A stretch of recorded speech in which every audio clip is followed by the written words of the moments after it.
This is a three-part introduction to a very good teacher training course. My name is Roy Andersen. For 30 years I've tried to find out the real problem why all students don't perform better in their education. The whole educational structure of too many countries is in a terrible mess.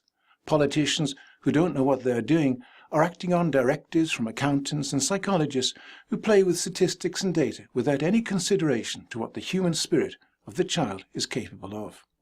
The only solution they can think of is to demand that schools teach to the test, to give the false impression that education is doing a great job.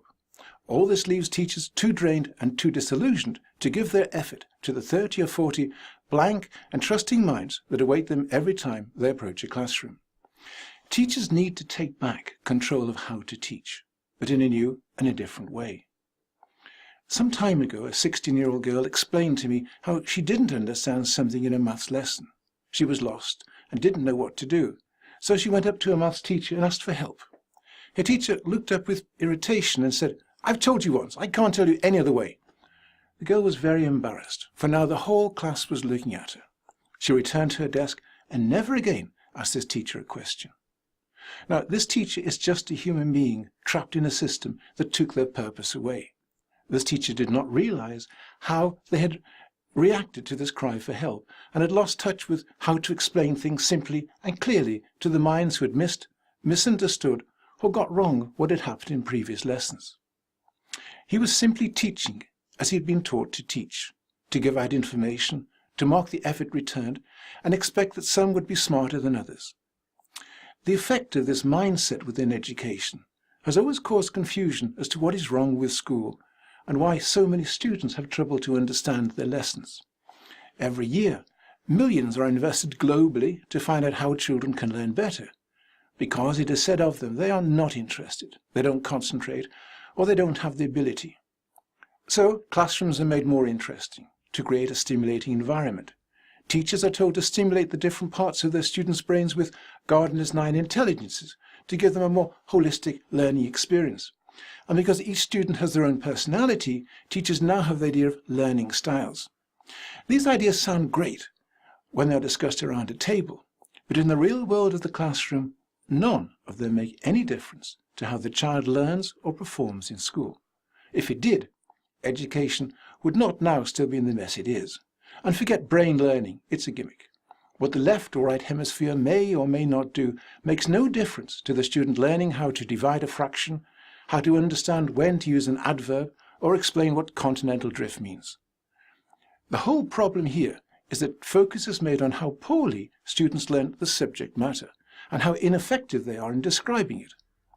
Too little consideration is given to how well students were taught to know what they are really doing, and so how well they know and have been taught the rules of language. The whole failing of school is simply because teachers no longer give clear guidance and understanding in the rules of the 3 R's, reading, writing, and arithmetic. I will come back to this later, but it means that as each student moves to the next year on the competence they have developed, so the new teachers assume they're only as good as they demonstrate themselves to be.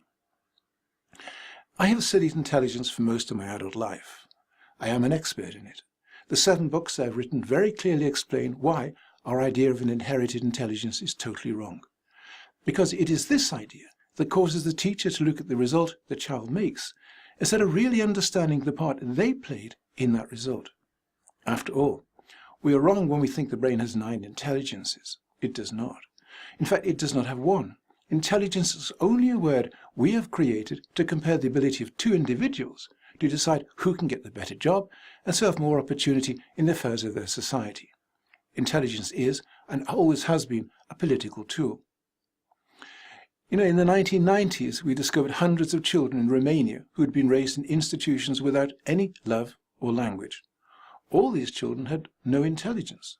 They were totally unable to relate or respond to information in any way.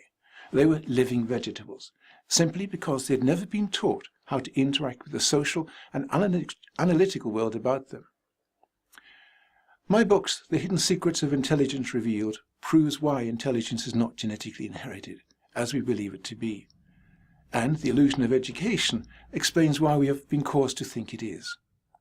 So forget this word intelligence when you think of a child learning. Don't even let it come into your thoughts.